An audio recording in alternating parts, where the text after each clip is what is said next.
I'm in Saudi all the time. I've got 9 companies there that I'm involved with. I'm chairman of a genome sequencing company, first Orthodox Jewish boy from Brooklyn who's chairman of a genome sequencing company in Saudi Arabia, right? So think about that. But I have a set of kosher pots and pans at a great restaurant in Riyadh. So go imagine that. You have a set of kosher pots and pans waiting for you to help. Whenever I go, they take care of me. I love it. Things have changed here. Just in the last 3 or 4 years that I've been going, things have changed dramatically. More women in the workforce, more restaurants, a more modern dress, surely a much stronger entrepreneurial community, a venture capital community, LP community. It's bursting. CEO and co-founder. Joe Lonsdale is the founding partner of VC. Palantir co-founder Joe Lonsdale. Yitz Applbaum is a Jewish VC, a rabbi. He's well connected in Saudi Arabia and Bahrain. He's the chairman of the most important archeological site in Israel. He has the very best whiskey and cigars of any of my friends. What can we learn from this international man of mystery, and what bottle of Scotch will we open in this show? I'm excited to have Yitz Applbaum with us today. Yitz, thanks for joining. Great to be here in your lovely home and your lovely town. You're one of the international men of mystery, I have to say. I'll be at tables around the world. There'll be multiple people there from different backgrounds, a Texas oil billionaire, finance leader, somebody visiting from Europe. And oftentimes all of them will know who you are and have interacted with you. So you're very well known in a lot of circles. You run a venture capital firm. You have really good taste in whiskey and cigars. You're a huge philanthropist. Tell us a bit about your background. Well, first of all, thank you. I love hearing all of those things, and I need to put them into my database and add a few of those things, but thank you so much, Joe. I started in Brooklyn. My dad was a rabbi. He was a rabbi for 52 years in the same synagogue, and my grandfather was a rabbi, actually pretty much died in his synagogue. He was at the same synagogue for 65 years, and I was destined to be a rabbi. In fact, I spent a year in rabbinical school, but I couldn't cut it. The rabbi works really long hours, doesn't make that much money, and actually, I can say this, it's the most rewarding work in the world because you're helping people. But you couldn't afford good cigars and whiskey. You know what? Even then I knew I wouldn't be able to afford it now, and that was the greatest planning I ever made. And so I started as an entrepreneur, and the story goes from there. And your first company was a banking software company that was acquired by Bank of America? Yeah, called Concord Solutions. We did credit card and mortgages online before there was online, and by the time we sold it, there wasn't online, so we morphed it into an online credit card company. And you were at Lightspeed for a while, and since 2000, you've really been focused on building and investing in Israel.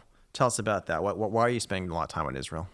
I started in 2000. After I sold my company, I worked for a couple of years for Bank of America as a senior vice president, building a corporate investment group.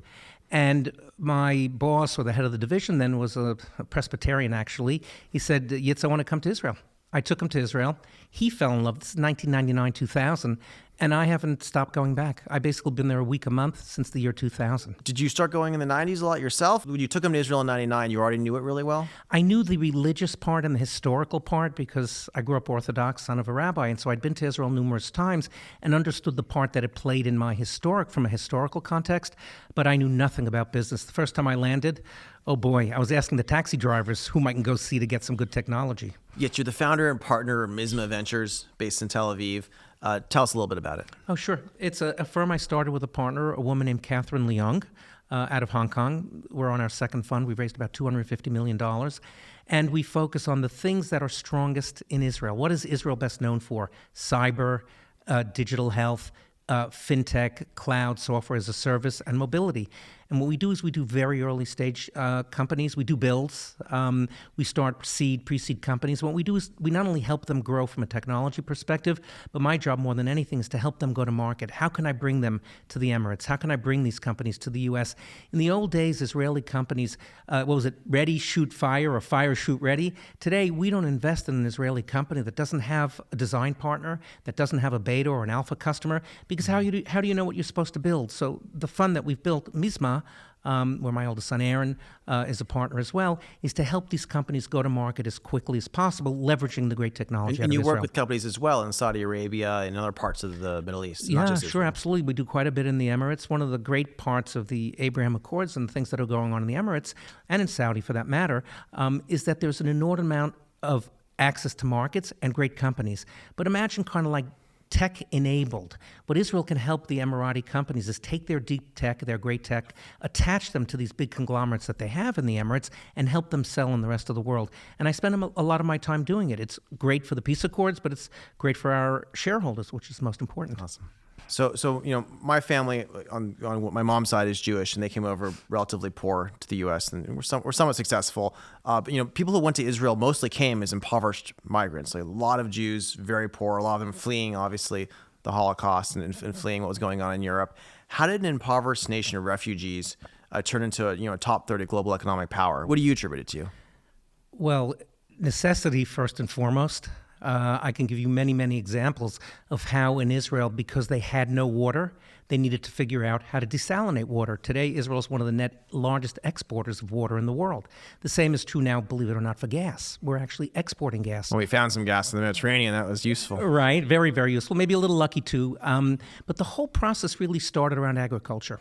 Most of the people who came from Europe, my grandparents who came from Eastern Europe, they were in the agriculture. They were in banking, of course, but really agriculture. And Israel, for the longest period of time, was the largest exporter of oranges, Jaffa oranges. You grew up on them in the world. And so the concept of not having a population that actually could buy what you make, but you had to export, started the whole process in Israel. Everything we make is not for us, it's for the rest of the world, and everything we do has to be driven by necessity. So there's obviously adversity was a big part of it, and necessity. Dan Senor, I know, who's a mutual friend, he wrote Startup Nation. He attributed it to four things. I'm curious what you think about it. One of them is bottom-up culture, one's military service, one is maybe chutzpah, and then the last one is like the global network, the interconnectedness of Jews. Like, what do you think of those four? Well, I call it the 1% Moses. There was a period of time, 1% Moses, 99% business. For a period of my life, I actually sold Israeli software in the U.S., and I couldn't get anyone to take my call. So I said, would you rather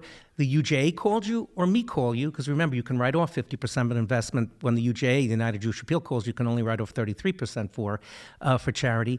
But I used that 1% Moses to get in the door, and then the rest I sold, and the way we were able to convince people, now see what the opportunities are in Israel. So the number one, it was really leveraging the diaspora Jews was a very big part of it. Dan talks about it, everybody talks about it, but chutzpah. And the most famous story of all of them is when Intel came to Israel. Today, Intel is the largest, one of the very largest employers in Israel. Many of the chips are built there, both from an engineering perspective and from a production. The president or the CEO would come and they would call him on his first name basis and challenge and attack him in a room with ever having met him before. And the senior leadership... That is the culture in Israel. That's the culture in Israel. And that's how they get things done, because they think and they challenge. It makes the middle management really hard because people don't like being managed very much. You want to be all the way at the bottom or all the way at the top if you're in Israel. That much I can tell you. I've done them both. They need more wasps there. They have, sorry, this is the stereotypes. Even I know that. That's okay. You're allowed to make fun of wasps these days, and we're Jews, so we're just all safe. Israel has less than 10 million people, produces more textiles per capita than almost any other country in the world. Are there things we can learn from Israel from all this? Like, obviously, we can't all have a network of global Jews helping us. And does the military service or other parts of the culture things that can be copied? Yeah, I think there are a lot of things we can learn. But I'd want to start with this because this is a place where I think America and the rest of the world can also take some great guidance. If you're at 8200, of course, which is the most famous of the Israeli military units in tech and in cyber, although there are many, when you leave the military, believe it or not, you're actually encouraged to take that technology with you. Now, I don't mean if it's top super secret, but they want you to take that technology. What happens? You build a company, look at Checkpoint. They were the original folks, 3 guys out of the 8200 back then. They took that technology and they built a $20 billion company. So not only has it funded the Treasury, but there have been hundreds and hundreds of companies that have been spun out of that. Look at Mobileye, right? Bought by Intel for $16 billion, just went public for $22. The leading company in the world driving autonomous cars. That came out of necessity from the military. When they left the military, they took it. And look what they were able to do with it. So I think working more closely with our militaries is one major lesson to learn. It is interesting. There's this culture of national service that everyone is part of it too. Does that do something positive for the culture? You know, I like to think, I know there's a company in your portfolio called Affinity. I passed on, unfortunately, right at the beginning, unfortunately. It's this neural network, right, around know everything that you know and how do you connectivity. Think of the Israeli military that way. You, through not 6 levels of separation, but through 1 level of separation, at most 2, can get to almost anyone. So that's one thing. The second thing is there's a natural trust. Number three, there's sort of like a pecking order almost. If you're in the Air Force, we're hiring you. I don't care who you are, where you came from, because you got to that level. There's a certain level of dependability, and where you know that that person has certain levels of greatness in areas that might be interesting to you. So there's a certain knowledge going in who you're dealing with. But I think maybe the most important, and this isn't talked about a lot, it's called in Hebrew echpatiyut, which means I care. And so I'm not going to go out there and try and do some harm to you because you're a competitor. Yes, I'll be competitive, but because we might have served in the same military, or your father and my father served in the same There's unit. a level of respect. Of respect that you can't and you don't see anywhere else. But that's one of the things that drives the success in Israel, and we see it over and over in our portfolios. I like that principle. It feels to me like a very important Jewish principle in general. You might say Judeo-Christian principle we're supposed to have in all Judeo-Christian societies is that man is created in the image of God, and we care about each other. There's something that's a part of God in each of us. But it seems like for some reason that's even more, that comes more to the fore when you have that level of respect, I guess, and that closeness in society. Correct, and the common background, common goals, that's something that we can all can learn from. We have a common goal. We know where we're going. We know where we came from. And I think that's something else that's very, very important as well. Speaking of knowing where we're going and where we came from, let's talk about the Abraham Accords a little bit. So Abraham was the father of the Jews. He's the father of Yitzchak, which is my name. Your name. And he was also the father of Ishmael, who in both Islam and Judaism, that was the father of the Arabs, right? That's correct, of course. Why are these important? What are the Abraham Accords? What's happened? And what are you doing around it? Well, so first of all, I think if we look at where the world is today with all that's going on in certain regions, from a business perspective, but also from a personal perspective, there is extraordinary growth opportunity in the Middle East, in the GCC, in the MENA region. 1.4 billion or 1.5 billion people, plus you have all 1.5 billion people in the region. That's more than I realized. Oh yeah. If you add Africa to that's even larger. But if you take all the Muslim states, Malaysia and Indonesia, they're all kind of tied into each other economically. Oh, very, very much. Yeah. And what the Abraham Accords really did was open that up from a number of perspectives. First of all, there are people I could never talk to, and now I can sit around the table and talk to them as cousins or brothers. We understand each other's history. We know where we came from. Why would they talk to you now and not before? You know, unfortunately, sometimes things happen at leadership levels that doesn't necessarily trickle down to the people. Now, the leadership, I must say, of Bahrain, United Arab Emirates, the UAE, took the bold move to create a platform for peace. This is not the end-all and be-all. That's G to G. But really, where the essence of peace is and where I'm feeling it the most is B2B, because that's what drives commerce and that's what drives growth and economic benefit, but also the P2P. I would say the most important part of all of this is the person-to-person, the people-to-people. One of my first visits when I went to the UAE was actually an organization that does early childhood development under one of the family's auspices. And they were more interested in understanding how Israel deals with early childhood education than how they do cyber. And that was a great way to... Did they actually want to learn that lessons, what's working there? Yeah, cyber I can buy from Palo Alto. And don't get me wrong, cyber is or from Austin, sorry. Cyber is very, very important. But what's really important is how do we see eye to eye on things? And that's some of the greatness that I think is going to... And make sure that peace stays. That's fascinating. One of the things I understood that Israel did over the last few decades is it quietly went around and tried to help all of these states with some of their problems. So it would work with the royal families to help them with their water problems or an energy problem or other operational problems, and kind of built up trust over time. Did that all contribute to this? Like, why was this able to be brought about? Well, so the answer to that question is absolutely yes, and I'll go a little bit deeper. Also, hosting families in hospitals in Israel. You cannot imagine how many stories I hear of people who come to Sheba Hospital from the Arab states, not in the last 24 months, in the last 25 years. That made a very big difference. And also sharing of intelligence.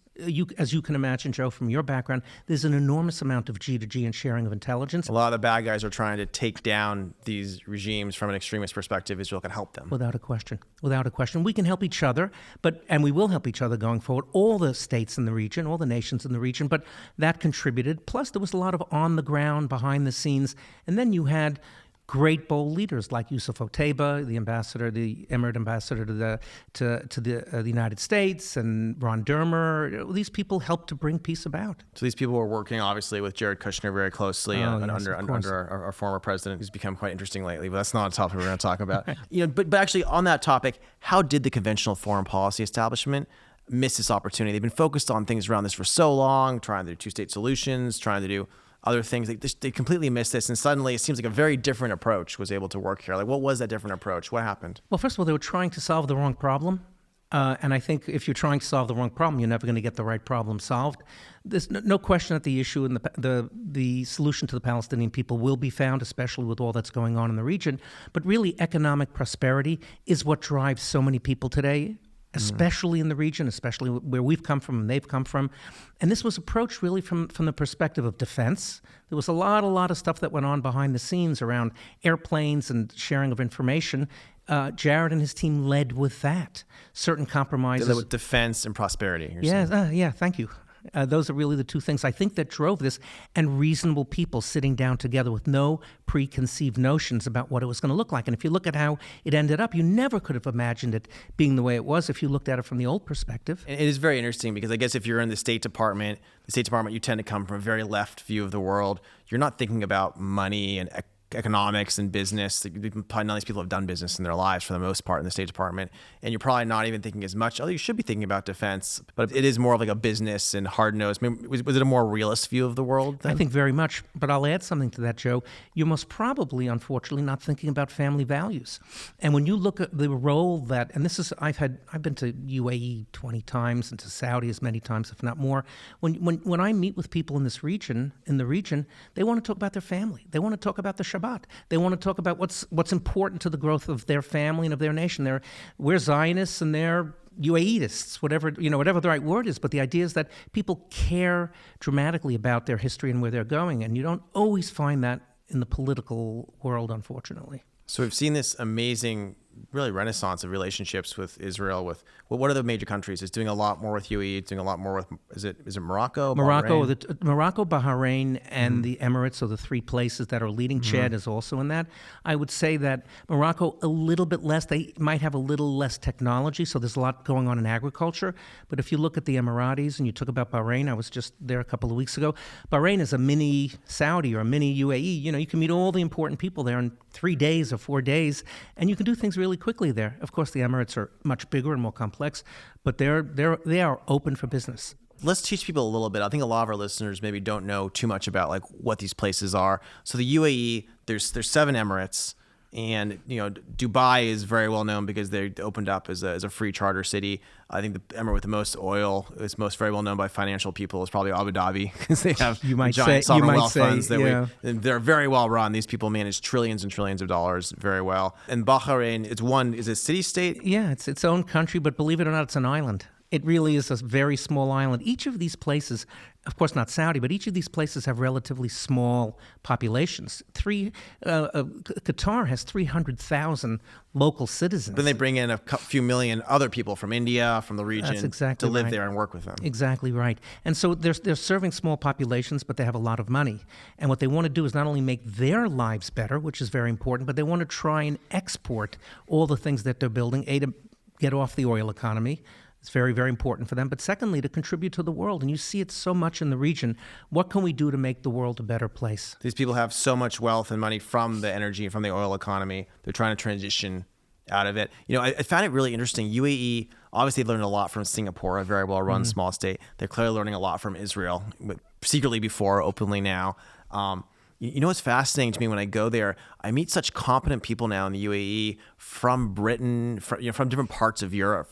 And it almost seems like the civil servants in England, they would go run the world in the British Empire. And they actually had quite competent civil servants, apparently, for a couple hundred years. It seems there's nothing for them to do anymore. And so it seems like a lot of the most confident young people out of Cambridge and whatnot now are recruited by these places like the UAE, and they're helping run the world from there instead. Well, you've hit a lot of nails on the head. First of all, the tax structure there is extraordinary. You can't underestimate how important that is. If you're an Israeli and you want to go move to the U.S. with your family, it could take you a year, 2 years to get all the visa. If you want to come work or start a company from Tel Aviv, in Abu Dhabi, Dubai, you can bring your whole family and all your friends. Maybe it'll take you 3 or 4 months. They've set up an ecosystem there, governmentally and societally, to accept immigration in a huge way. So you have a talent pool running, you have a tax pool running there. There was an article in the paper just yesterday that the Dubai government is going to spend $7.8 trillion over the next 10 or 15 years to become the number 3 leading economic center in the world. Well, I'm packing my bags. It's a very beautiful place to go. The beaches are beautiful. You'll still visit us in Texas, yes. Texas who? Sorry about that. You live between Oakland, California, and Jerusalem right now, are the two biggest bases. It's a good hub, believe me. It's a good life. So what does the Middle East look like in 10 or 20 years? Like what's this, is Saudi going to jump in on this whole thing as well? It seems like they might be close to doing it. Like what's going to happen the next decade in the region? I really hope so. If you think about it, Saudi Arabia is the oil tanker or the aircraft carrier. Yeah. Slow to move, but when they move, watch out. And I think, obviously, the Emirates has great access to that 1.5 billion people I was talking about. But Saudi really is the leader in the region from that perspective. And as Saudi goes, the rest of the Arab world goes. And I think that's pretty well known. It just strikes me that a lot of people in the region really admire MBS and admire what he's done in the last several years. He's, there used to be a very extreme religious police there. When I visited twice in my life, and when I went there several years ago, you had to eat separately from other people. If you're with a woman, you have to go into the kids and women's section, and women have to be totally covered up. And it felt like a very oppressive environment, frankly. And then when I was there more recently, in the last couple of years, the religious police were gone. Things had become a little more westernized. It's still a very different society, but it seems like it's kind of embracing working into the modern age. And I think MBS has a very, very tough neighborhood. He has lots of people trying to kill him. He has a Game of Thrones going on. We've all watched these shows like Game of Thrones. It's very intense what's happening in the background.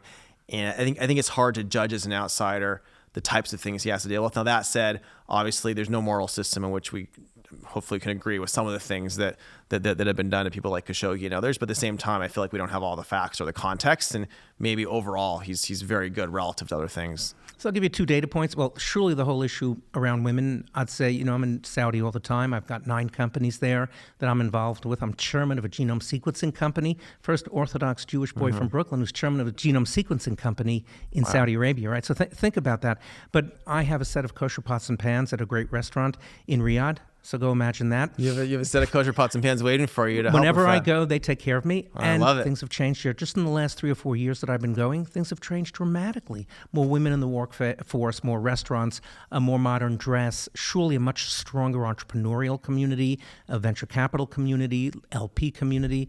It's bursting. It's very interesting. And from a realist perspective, everything is obviously just seems like it's gotten much better. It's playing a really good role in the region. They're much friendlier towards Israel. I think they let flights sometimes go between. No, not sometimes. You can fly over Saudi, and I've known a person or two that touched to go to Amman, but I won't say who that was with. So yes, it's easier and it's getting easier.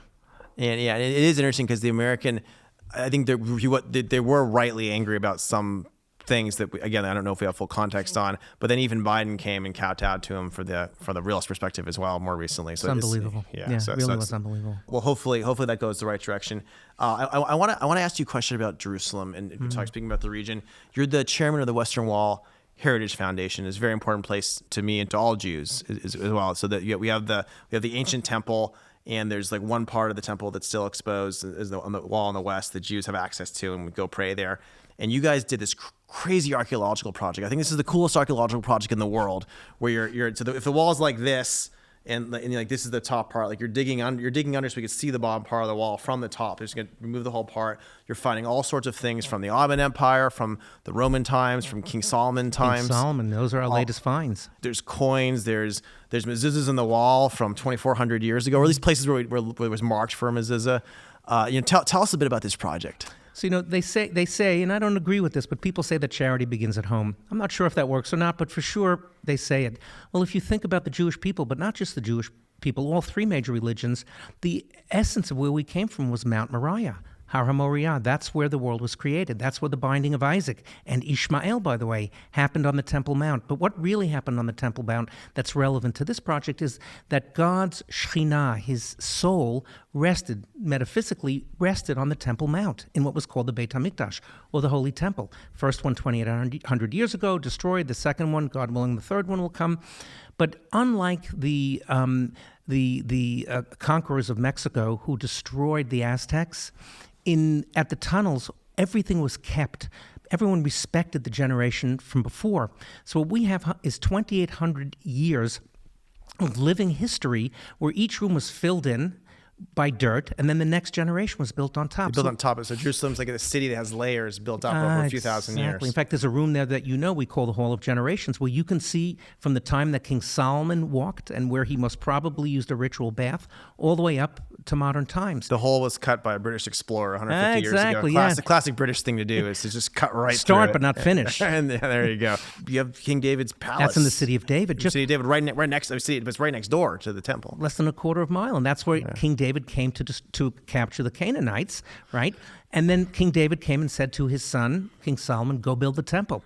We see the stones from the very time that King Solomon lived. And what's amazing to me is you go under there, you're digging things that haven't been touched in thousands of years, and you're finding old little coins, I think there's a stamp of a scholar that worked for King David, and we know this from the Bible, or there's all sorts of these things. It's a great story that during the time of Obama this happened. We actually found a coin that had the name Netanyahu on it. Now, it wasn't the exact same Netanyahu. We gave it to then Prime Minister, current Prime Minister.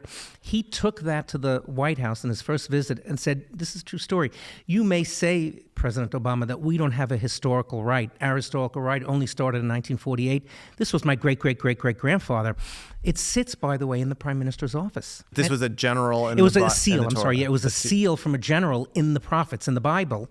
That we found from 2,700 years ago. Yeah, exactly. It's where one of the governors lived in the time right after King Solomon, where we actually found the coin. Think of that living history as you work on a project. Think about where we've been and where we're going, as all three religions, by the way. Well, and you've built some really beautiful things underground there. We have the time of Herod, some amazing old fountains that you can see when you're down there. You guys built an extraordinary synagogue right next to the holiest part of the Western Wall. Right, the first synagogue, well, in 1,000 years, that's so close to the Holy of Holies. Imagine praying on the high holiday on Yom Kippur, 5 meters from the Holy of Holies. Right today, it's incredible. It's a beautiful place, and it was very special to be able to dedicate a little piece of it to my late mother and my daughters as well when we were there. One of the great honors of our whole family, because the Western Wall, the Kotel, is a family. Really, one of the great honors for our family since the beginning. Yitz, it's getting late in the interview. I want to transition to talk about whiskey a little bit. You're one of the world's experts, I have to say. So I brought. Oh, thank you. Glasses here. Beautiful glass.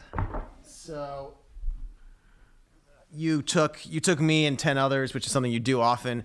There's a distillery in Scotland that Diageo owns, where they make all the very best stuff in the world. I guess there used to be about 9 or 10 of these separate, really famous Scotch places, bought them all and together. they bought them all. Yeah, it's capitalism, is what it is, and it's working, by the way. It's working for them. I think they're doing pretty well. Absolutely. So we went there, and so all these places, they'll have thousands of old barrels that they keep at their old distillery over the past decades of their very best stuff that they'll age much longer. They keep around. So we went around and tried a lot of them. It was very difficult, and we picked our favorite. Is this one of your favorites? This is one of my favorites in the whole world, and we tasted actually 20 different whiskeys, including some of the rarest in the world, and we chose this barrel that made these bottles.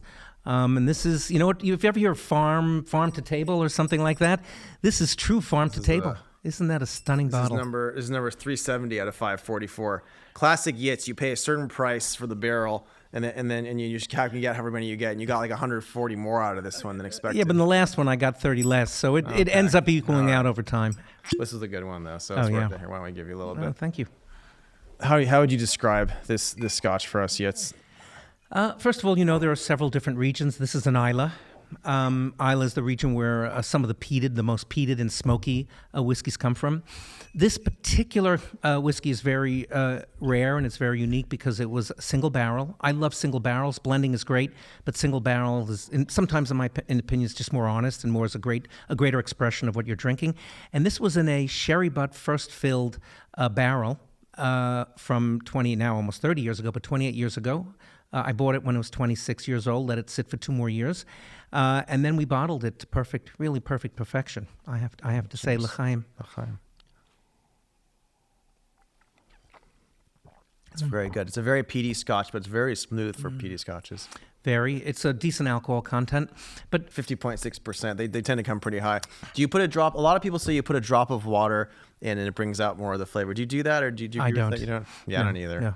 I sometimes, if there's an abundance of it, will want to try, or when I'm tasting different barrels than I might, because I actually just did a second barrel called Caledonian, a 48-year-old, of which you're getting some bottles. And it's so high proof that actually when you add a little bit of water to it, without the water, it tastes like single malt Scotch. With the water, it tastes a little like bourbon. So I'm almost getting 2x for my money because a little bit of water. But in general, I don't add anything to it. You're also one of the largest kosher wine collectors in the world. Like, tell us a little bit about that? So you do. So this is kosher regardless. All whiskey's kosher. Anything that's not grape based is automatically kosher. For wine to be kosher, it's harder. You got to have more Jews involved in the process somehow. It's way more complicated.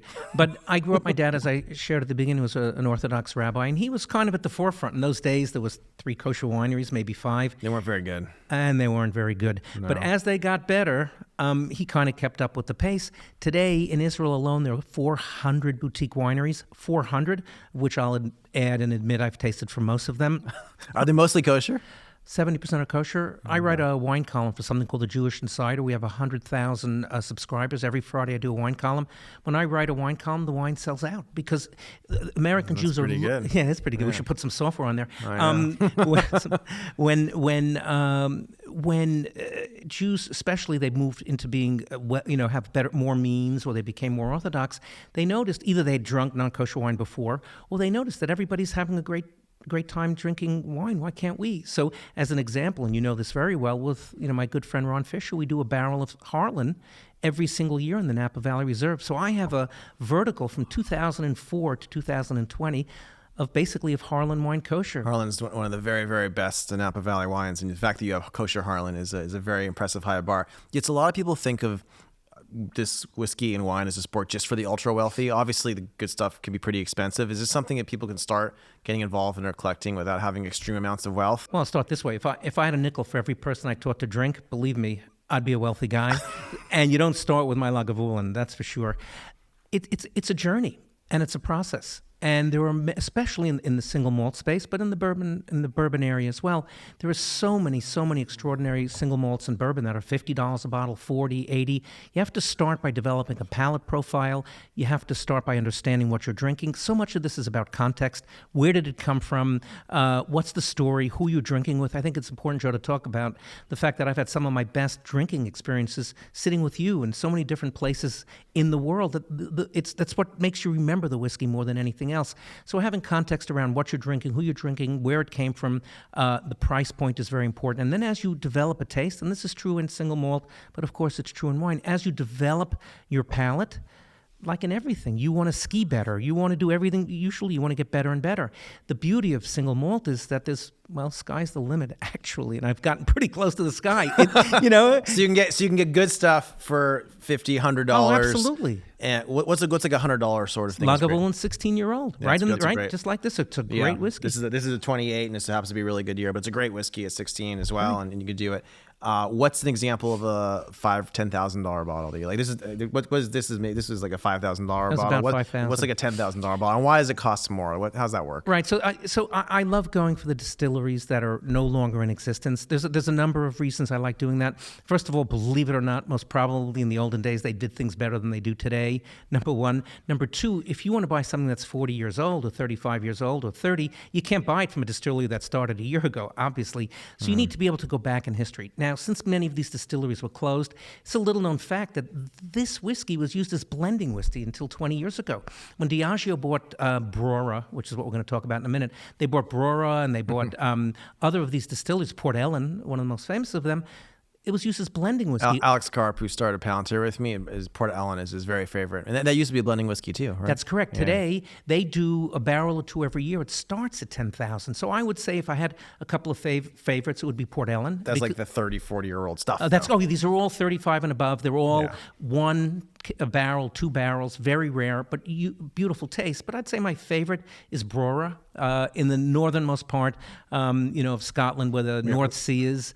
And I turned 40 last year, and you brought a really good one. We got some more of those coming. a 1982 40-year-old, yeah. 1982 40-year-old brewer. That was good. And if you're gonna smoke a favorite cigar with a whiskey, what cigar or do you think right now? If you choose, it's gonna have to be a Behike. Must probably have to be a Behike 56. I like a big ring cigar.